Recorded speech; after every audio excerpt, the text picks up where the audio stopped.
Hi, this is Tutor Nick P, and this is lesson 262.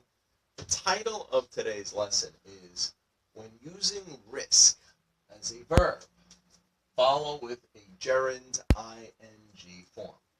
Okay, let's take a look at the examples. Here's the first one, of course, with the X. This is wrong. We shouldn't risk to be late. Yeah, of course, a Westerner or native speaker would understand you if you say this, but it is wrong. Instinctively, they know that sounds a little off. That's really not quite right. So, of course, with the check, you should say, we shouldn't risk being late. So that's what you're doing. You're using the gerund here. You're not using the to be. The to be is the infinitive.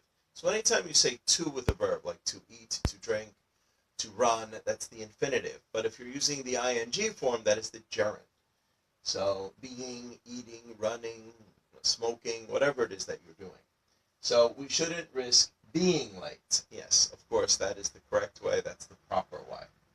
All right, let's look at the second one here. Of course, again, with the X, this is wrong. You shouldn't risk to put all your money in one investment. Again, you should not be using the infinitive here. You should be using the ing form. So with the check, this is correct. You shouldn't risk putting all your money in one investment. Yeah, that's the way we use it. All right, however, and this is why it could be even more confusing for students of ESL, let's look at this note.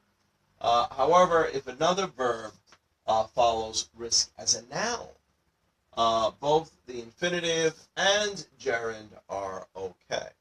All right, so let's take a look at the example we have here.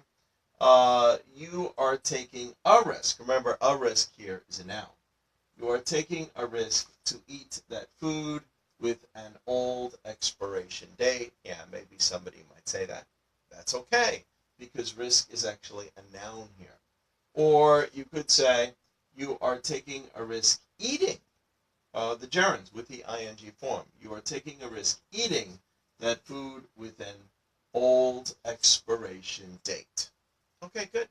I hope you got it. I hope it's clear. Thank you for your time. Bye-bye.